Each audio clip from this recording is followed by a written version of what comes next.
Okay, so I'm 99% sure that regardless of what kind of Genshin player you are, you will be able to recognize this song right off the bat.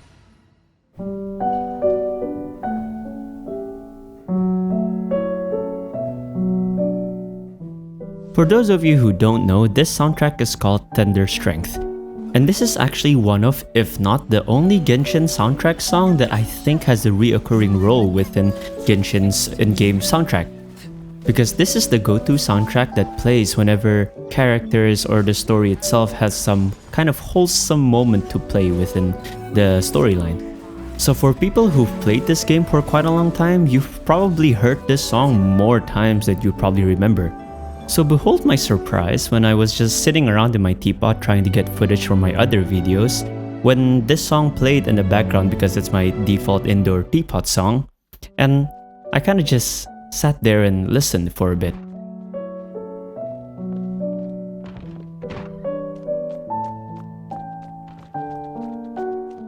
And for that initial part, I kinda just vibed along with it. I've listened to the song like a couple 100,000 times at this point, so I was just trying to enjoy the moment. Until it got to this part.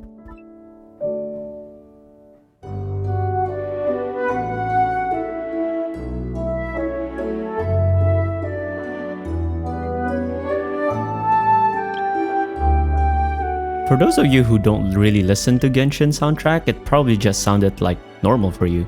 But to me, I just kind of went, wait a minute, that sounded different. And at first I thought I was just hallucinating because I've done this before with a lot of the other Genshin songs.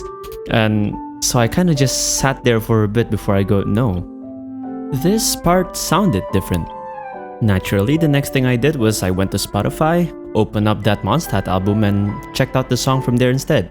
And bear in mind, this song made it to top 4 in my, I think, 2022 Spotify Wrapped playlist, so I've listened to the song a lot. And sure enough, when it got to the part where I went, this sounds different, it was different.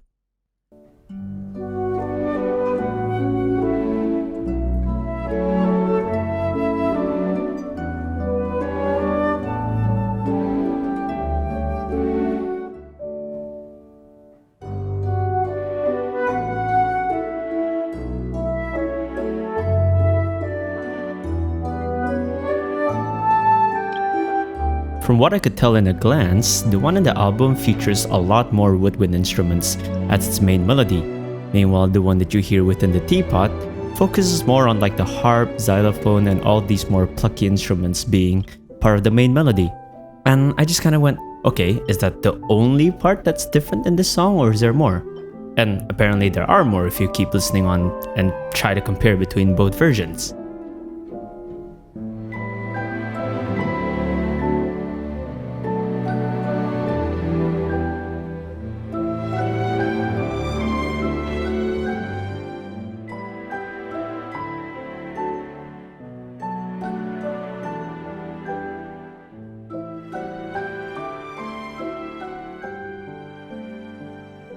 Honestly, when I realized I wasn't hallucinating, I just kind of had to sit there and go like, it took me 3 years to realize that. Because, of course, I first heard the soundtrack in-game, and then, when the album came out, I listened to it from the album only. But it never crossed my mind that these are two different versions of the song. Meanwhile, I've listened to both of them so many times. Granted, this is not my normal teapot, this is just my other realm that I was just trying to take care of. But it took me just a split second to just sit there and go like, oh my god, this section sounds different. The only reason I can think of that, this actually happens where they have a different version in game and a different version in the album is because I think they wanted a version that had a bit more depth within the album, maybe because all these extra violins, all these extra strings, they add that much more volume to the soundtrack. Meanwhile, the one they kept in the game was meant to be more of a subdued version of this song because, like I said before, it's supposed to play in moments where you're kind of really more focused on the dialogue, but at the same time, the atmosphere behind the dialogue wanted to be something more wholesome, something more peaceful, and something that felt a bit more like togetherness. And to be honest, this song, I think, melodically nails it. But then again, it also made me realize that, well, this isn't exactly the first time that they've kind of done something similar to this, because while, of course, I don't think they've done anything where they've actually changed the song's arrangement and like composition itself, but there are times where they have a certain song in the album and it only plays a portion of that song within what is happening in game. Another example that's a bit more direct of this like soundtrack separation is actually from the first ever Lantern Rite cutscene, where in 1.3 we see Xiao sitting around looking at the Mingzhao lanterns being launched at the sky. I've had a lot of people back then ask me like, wait, where does that soundtrack come from? Like, that's a really cool soundtrack. It's a very good Liyue theme soundtrack. And not many people actually know that it comes from the soundtrack titled Liyue from the first Liyue album. It's just that it's somewhere within, I think, after the first 2 or 3 minutes of the song, and then the theme shifted towards that particular Lantern Rite theme.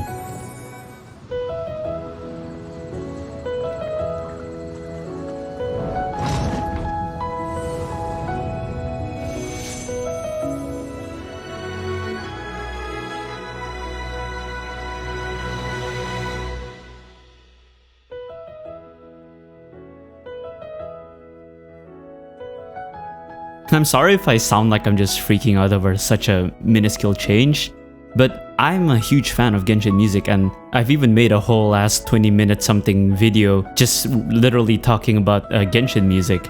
What ended up happening was I immediately went, wait, so does that mean all the other previous versions or iterations of the song that I've heard from this game, did they play this version or did they play the one that we see in the album? So what that got me doing was I immediately scoured back through like old story quests and old event footages that I've personally recorded and also I've seen through YouTube, and I just wanted to immediately compare, like, okay, which one do they play? Or do they only play, you know, the one that they have in the album, or they keep playing the one that they have in the teapot? And the first footage that I could find for myself was from Ayaka's story quest, which is, I don't even know how long ago that is already, but after the part where I think she danced for us, the song plays, and I immediately just sat there and listened.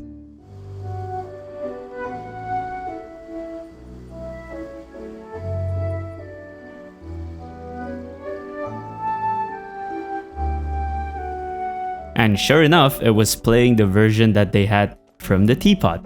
But at this point, I was still not convinced. I was still like, okay, maybe there is a part where they played the one from the album instead of the one they have in game. So I kept going back, and I even went to YouTube and I searched for like old gameplays of where I know this particular soundtrack have come up, and I got all the way to Jean's story quest, which is literally from release, which is 1.0 story quest. And it got to the part where you reached the end of her story quest and you talked with her in the balcony of Angel's Share. And I just, again, sat there and listened to the background. I apologize for how loud the dialogue is in this footage though. I am definitely more of a Dandelion Knight than a Lion-Tooth Knight. The Lion-Tooth Knight represents Vanessa's past, a past in which she fought hard for Mondstadt. And there it is again, it played the one that you have in the teapot instead of the one in the album. And again, it just got me thinking, because there was a point in time all the way back then when I was still listening to Tender Strength in its early days, where I could have sworn that the song changed, like there was something that changed about the song. But then again, I didn't think of just comparing it with the one that there was in game, and so I just kind of went, maybe I'm just hallucinating. But now it all just made me think, well, maybe I wasn't hallucinating, you know? Anyway, if you made it this far, well, thank you for listening to this random rant about just the smallest changes in a Genshin song. I didn't script this at all, so if it sounds like I went everywhere during this whole narration, because, well, I didn't really know what I was gonna say, to be honest, so yeah, there's that. Well, if you somehow enjoyed this, leave it a like. If you don't, then just dislike it. And if you want to see all my other videos about Genshin, they'll be in the suggestions after this. Name's Leafy, and I'll see you next time. Sayonara.